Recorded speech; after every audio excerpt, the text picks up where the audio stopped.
But were these actions taken to save capitalism, or thus born out of emergency and altruism, a steadfast desire to preserve the American experiment in self-government? Or were they the actions of a good old-fashioned party boss, someone who was taking advantage of a fire, the Great Depression, and distributing philanthropy on a scale never before seen in American history because it was such good politics? For practical purposes, Roosevelt operated many of the levers that these party bosses used to pull and remade the Democratic Party in his own image, locking in an important coalition of farmers and workers that set the Democratic Party up from the 1930s onwards to today. To support the claim, though, that Roosevelt isn't just a party boss, but really the most successful politician of the 20th century, he operated well within the constraints of the party system. As campaign manager, Jim Farley was appointed Postmaster General in accordance with long-standing tradition that the campaign manager would be given such a government appointment in between campaigns. Then there's Roosevelt's relationship with Al Smith, who's the individual Roosevelt is shaking hands with there. Al Smith was a prominent Tammany politician whom Amity Shlaes describes as Roosevelt's old mentor in her fantastic history book about the Great Depression, The Forgotten Man. To deal with irritating subordinates, Roosevelt at times would recommend that they run for another office, maybe a mayor position somewhere, and then Roosevelt would telephone the party bosses in said city and tell them to totally undercut the person that he was sending their way to run for office. His advice to Lyndon Baines Johnson, his protege, following a loss in a very well-publicized Texas Senate race, comes straight out of long-standing Tammany wisdom. Roosevelt told Johnson when he lost that he had to sit on the ballot box. Right? Why do you have to sit on the ballot box? Because who knows what people are going to do with the count if you turn your back on that ballot box for even just a moment. Even in talking with Joseph Stalin, the Soviet premier, the ruler of the Soviet Union during World War II, even when Roosevelt was debating with Stalin the Polish question, that Poland would become part of the Soviet Union following the war, serving as a buffer against future aggression, future invasions against the USSR, Roosevelt actually asked Stalin to keep the whole issue quiet in hopes that it wouldn't affect him negatively at the polls in the upcoming election in 1945. Even that consideration of plain practical politics came in at some of those big conferences where Churchill, Stalin, and Roosevelt were all together. Now, what about the money? Because really, that's the most important piece of evidence, right? Where did the money go for the New Deal if that's really the kind of fuel that keeps the machine running? Statistically, more money for various New Deal programs went to the Western United States than other regions of the country. For instance, the South, which Roosevelt said was the nation's #1 economic problem, received the smallest amount, notwithstanding the New Deal's most famous intrusion with the Tennessee Valley Authority. And an explanation for this comes from practical politics. The region of the country that received the most money was the West, California and Nevada, Oregon, Washington, and the like. And the reason being, most likely, is that the South, there's political support locked solid. And if you're a politician and you're trying to figure out where you should spend your money, you're going to go to places where the election is really up for grabs. A state that is solidly blue or solidly red doesn't receive attention from either Democrats or Republicans. So one interpretation for some of the New Deal spending is that Roosevelt was allocating the vast bulk of the funds per capita in the West because he wanted to secure those swing states for the Democratic Party for years to come. Lyndon Baines Johnson picked up on this as well. Roosevelt's greatest admirer had to justify the New Deal to some of his constituents back home in Texas who were very conservative and very worried about this vast redistribution of wealth that many of these New Deal programs were offering. And Lyndon Baines Johnson said, quite frankly, that the wealth was being redistributed from the wealthy and prosperous Northeast to the downtrodden and impoverished farmers of the Texas Hill Country. So why not take advantage of it? In other words, if it looks like a smoke-filled back room, if it smells like a smoke-filled back room, then it's probably a smoke-filled back room where politicians are plotting out the coming campaign.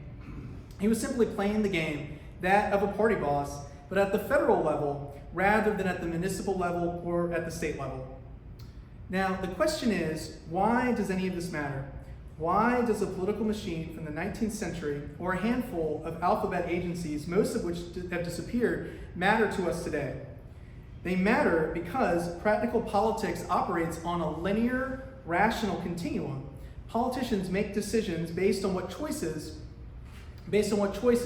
are available to them. A visionary leader needs to be grounded in principle, and I would say that they need to be conservative principles of liberty, but seeking for those practical opportunities to advance an agenda of liberty and limited government. The idea of the political machine helps us to understand certain perennial, intractable questions in contemporary politics. Questions like, why is the post office in such financial hardship? Well, the post office has long been the richest source of patronage jobs since the days of Martin Van Buren in the 1820s. While it's supposed to deliver mail, the individuals running it may not always be concerned with that outcome. Recently, the USPS reported it had suffered a $6.5 billion loss in fiscal year 2023 thanks to inflation and its unfunded pension fund obligations.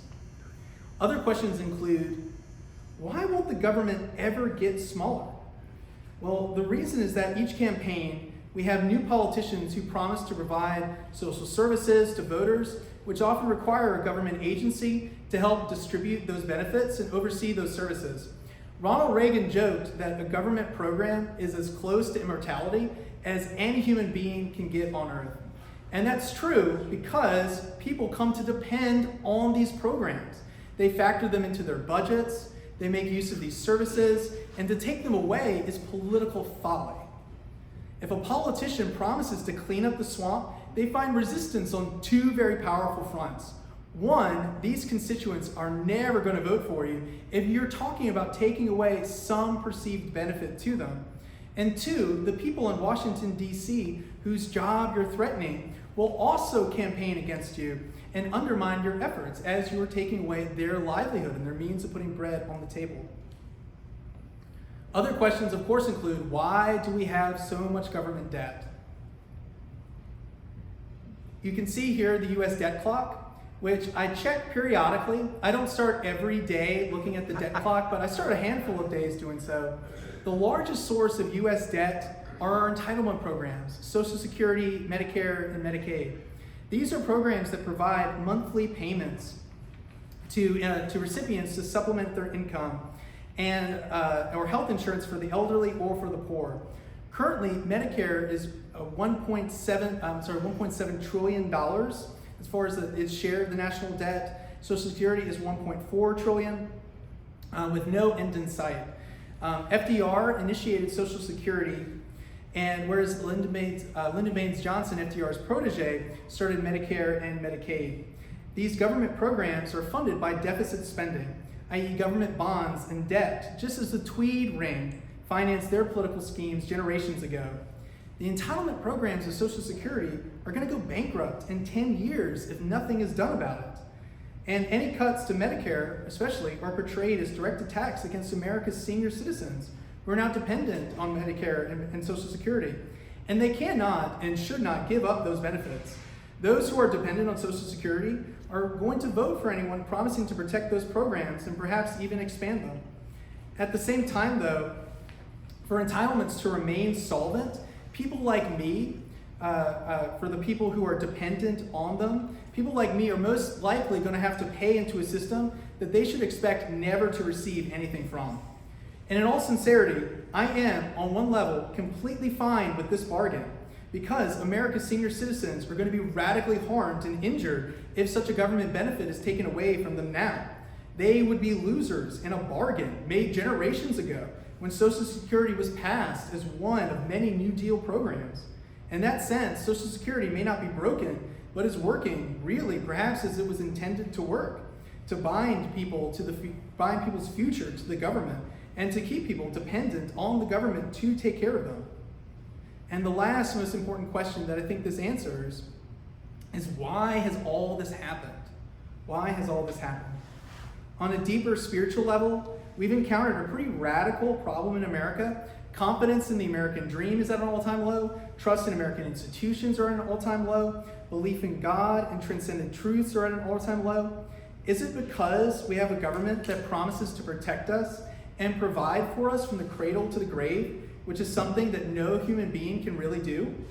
In a world full of hardship and suffering, how often do we turn to the state to take care of us? And politicians who make promises to help us in ways that are not really, that they cannot and really should never have promised to begin with. Why has all this happened? Well, I'll let Russian political prisoner and the author of the Gulag Archipelago, Alexander Solzhenitsyn, answer this question. When asked about the tragedy of Soviet communism, he answered, "Men have forgotten God. That is why this has happened." In America, many individuals have also forgotten God, with upwards of 29% of the country identifying as having no religion.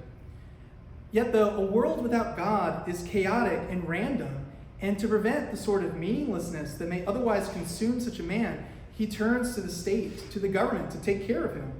And the state is more than willing to promise to take care of that individual for as long as that individual requires, or votes for the politicians who remain in power.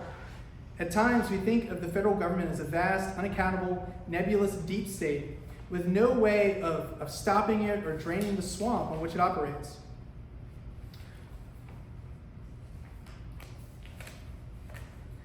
This trend, though, can be observed over the last 25 years whenever a great disaster has struck the country. Each time the United States is hit with some sort of trial or crisis, the size of the government increases in response to the problem.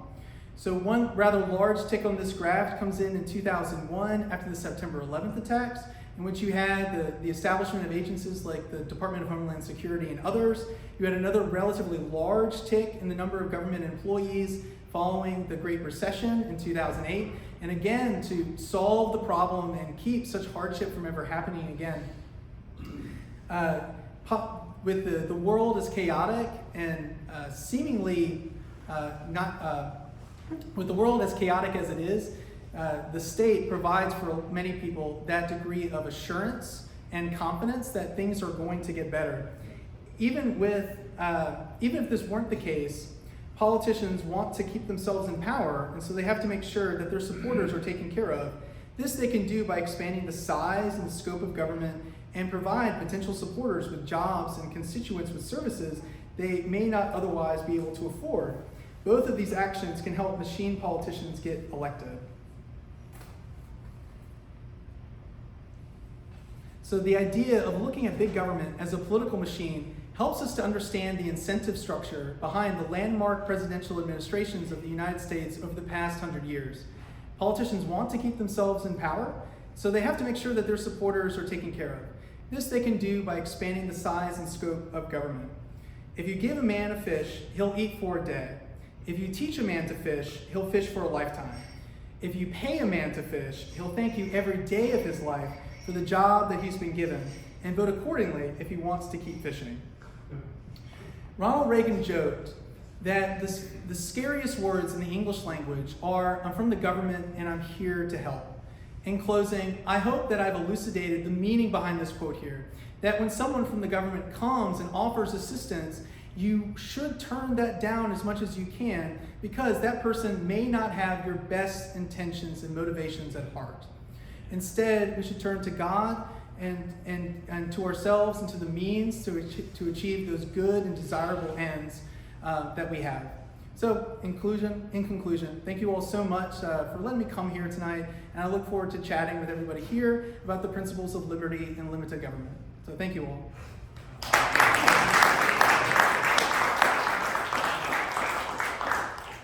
Miss Jenna?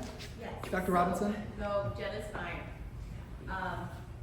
So where would you draw the line between patronage and what seems like essential house cleaning between administrations, right? Because if you keep your predecessors' cabinet position, all of those positions that a president is able to appoint, you won't be able to get anything done. Mm-hmm. And that's true in state government as well, that you have to put your own people who agree with you on important policy issues in positions to make changes, or you won't get anything done. So where do you draw that line? Because I think we've all seen that when people don't clean house, like their administrations fail. I can answer that by a historical analogy. So Prussia, I don't mean to be like Vladimir Putin and start answering your question by going back hundreds of years, but the Prussian government was famous for its sense of discipline and its ability to get things done on a very orderly basis, very cost-minded. And that came from the top down, from Frederick the Great, that he was the first servant of the state. This was like 1760s Prussia, which is the forerunner of modern Germany. But the German civil service to this day still has that sort of mindset and mantra to it, that our job here is really to serve the common good. We are to be efficient with the resources that have been entrusted to us. And in contrast, I think in the United States, especially in some of the bigger cities that we have, the government has been set up not necessarily to benefit the common person, but to benefit the people who are in charge of the machine. And so we've kind of lost, perhaps at the state level, the federal level, amongst those agencies, people who are staffing various government agencies, lost that sort of mentality that it's about the common good and about being efficient with the resources that have been entrusted to us. So I think on one level, building that sort of mentality from the ground up again, cultivating a sort of civic mindedness, regardless of whether you work in state policy or federal policy or wherever, having that sort of willingness to contribute to the common good, I think would be the first place to go to.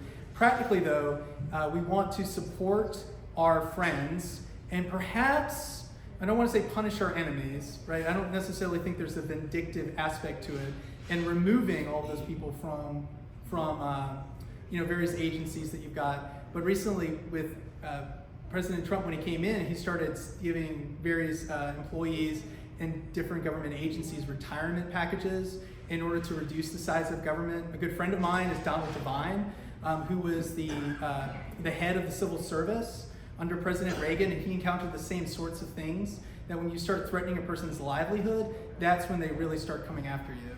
So I guess one, like a lot of education, to educate people in the common good, and then two, that sort of practical political concern that you can't just remove everybody from some various agency, but perhaps have to be strategic and try to mollify those sorts of changes.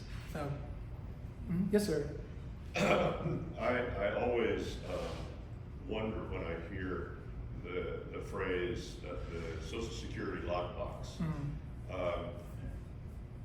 There's no such thing. What has happened is Social Security money came in much more than they needed at the beginning, and they just spent it. There are certain, I think there's a city in Texas that opted out of Social Security and took that money and just invested it, and so all of their people have very large fortunes because they invested it rather than wasting it. And I wonder, has anybody done a study to see if we had just done that from the beginning, would Social Security be a real benefit to people and not the terrible albatross that it is? And I've never seen studies like that.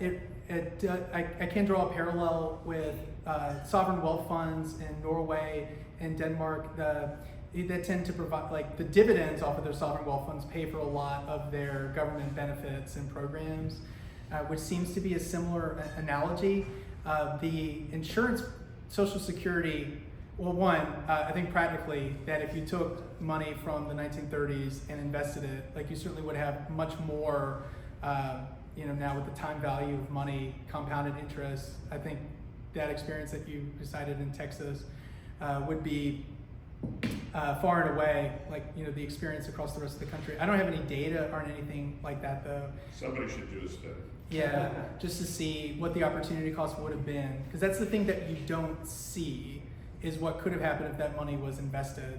I would argue that there were certain practical political concerns that prompted FDR and the members of the Brain Trust to enact a program that would essentially be an intergenerational, Ponzi scheme.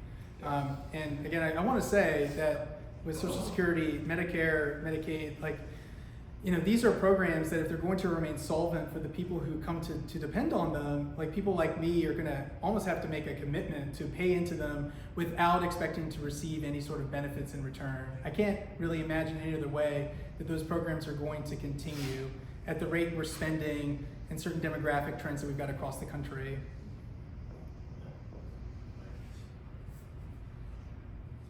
Winston, what are some of the principles that you think maybe Bob Luddy and Thales Academy are trying to teach people to rely less on the government and, as you say, try to become more individually responsible? Yeah, in a word, and should I repeat the question for the? Sure. Okay. Question is, what can individuals do in order what sort of principles, values do we need to try to instill in people so that they can be more self-sufficient and industrious? And I would say tent making. So tent making is from the New Testament, the Apostle Paul. He had to, as a Pharisee, he had to, he was very well-versed in Torah, amazing education, very gifted orator, but he had a marketable skill that he could use to take care of himself.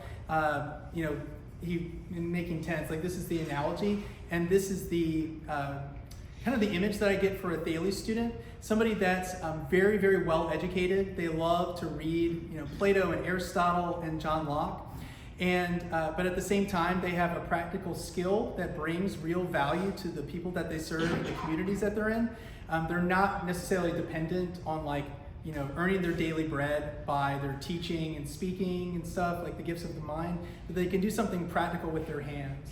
So they can solve problems, and they also have the confidence to know that they can solve those sorts of problems if the occasion merits it. We've got a really great program at Thales called Industrial Arts, and the idea is to try to teach students certain principles of engineering, but also household maintenance and vocational skills, so that if the toilet breaks at home, they don't despair and call a plumber, but that they do what any functioning adult does, which is Google it and get on YouTube and figure out how to solve that particular problem there. So I think that would be the big thing, is learning how to take care of yourself in some of those very small but very winnable ways, rather than allowing or relying on somebody else to do those sorts of things for you. And you raised your hand, sir. You still have a question? I'm wondering what it's like to teach at Thales Academy. Like you're acting like a professor, you're giving a talk, and I understand you've written a book. Yes, sir. But not many grade school teachers or high school teachers do that. So you're sort of halfway between being a professor and what's it like in your job? Talk more about working for Thales Academy. Yes, sir. And this is my 13th year at Thales, and I've during that time I've taught 6th grade through 12th grade in just about every subject area: history, literature, a slate of classes called Trivium, and the occasion Latin class when the schedule really demands it.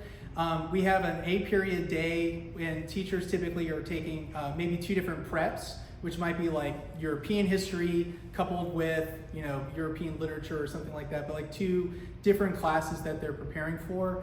6 periods out of the day, so that's roughly the vast majority of your day you're in front of students and you're teaching. I personally love teaching, and I would do it for free, but you have to pay me my full salary plus benefits to grade anything. But getting to Thales is a really special place in that the teachers are given a lot of freedom just to teach. I'm not going to paint the public schools with a very broad brush. It's not like a monolithic institution in which they all act entirely the same, but there's a lot of public school districts that are not serving their students well and really teaching them the essential skills and just the facts that they need to succeed in life. And at Thales, we really we just want to teach the kids phonics, math fluency. And we want to take that as far as the students can possibly go. But at the heart of it, our job as educators is to prepare students for a variety of challenges, the likes of which we're not going to see.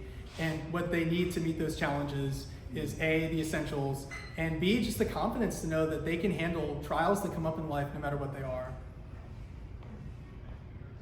Winston, it occurs to me that, and if you don't mind, Oh, yeah. but it occurs to me that, so you had the rise of the political machines with Tammany Hall, then you had a kind of a backlash. Yeah. Right? Reform efforts. Yeah, then you get all those people that are trained by Tammany Hall, Al Smith, right? Yeah. And then again, you get the rise of the machine with the New Deal, and then I mean, I was thinking about the Reagan presidency, right? In many ways, that was kind of a backlash. I mean, right now, you could say we're kind of getting at another apex of the political machine, really. If you look what's going on with the current political environment, I don't know whether you would agree with that, but I feel like that. Do you think there's any hope that there's going to be a backlash, any chance of reform? And I mean, aren't the American people ultimately the ones that have to take charge here? Yeah, and I think there are many good things that we can see. President Biden did remark that he wanted to be a transformative president on par with Franklin Delano Roosevelt and Lyndon Baines Johnson. So as far as, I mean, I'm not sure quite what he meant by that. Maybe tackling like monumental challenges the way that FDR framed his challenge against the Great Depression. Perhaps in founding agencies that people really associate with the politician. I do see a number of really great initiatives across this country, though, where people are recognizing that they have far more to offer than I think anybody else might give them credit.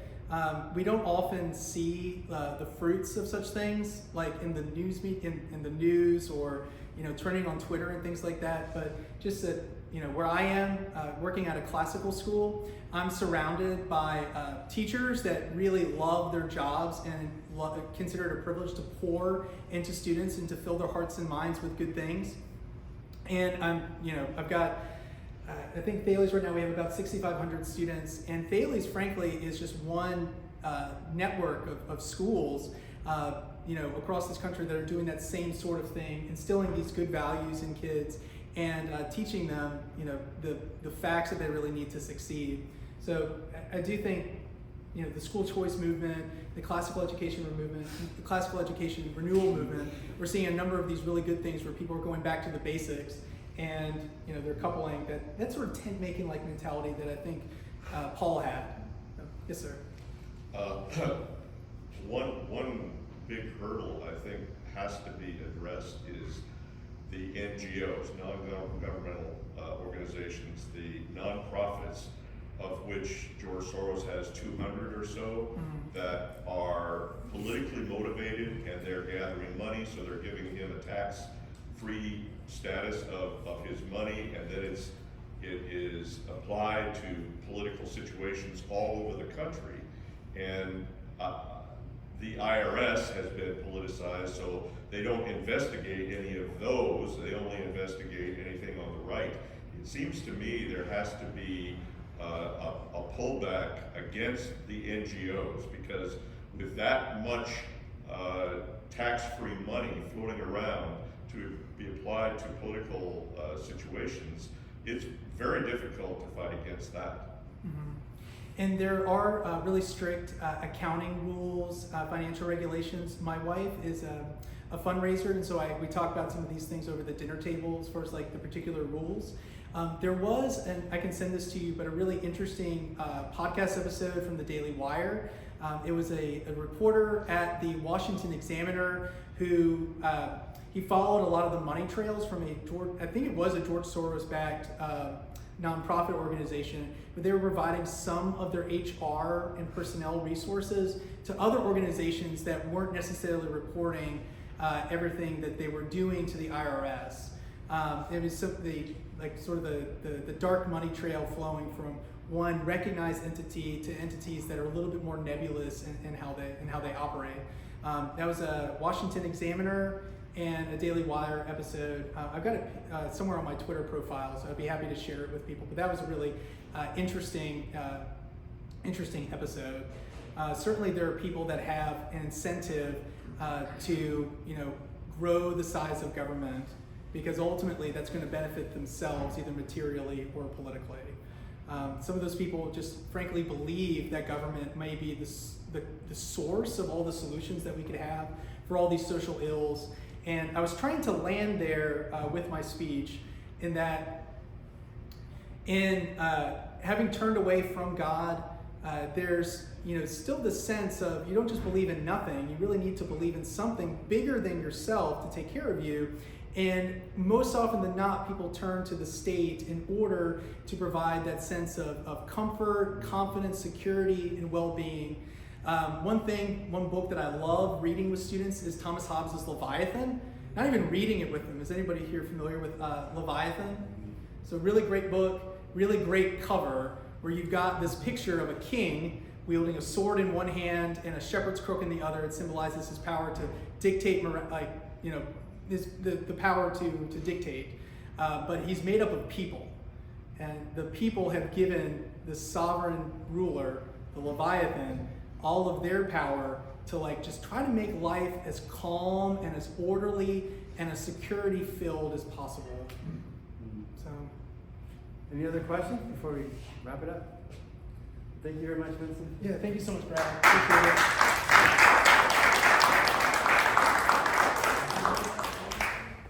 All right, so you probably see these little tents on your table with a QR code. If you haven't given us your information and you'd like to be more, if you'd like us to contact you and you'd like to be more involved with the Basquiat Society, or here's a thought, if you'd like to actually donate some money to the Basquiat Society so we can continue to bring some great speakers, please do so.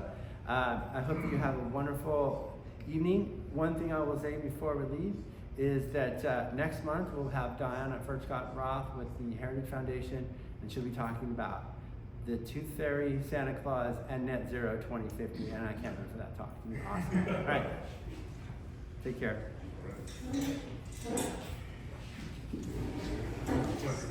Oh, yeah, thank you.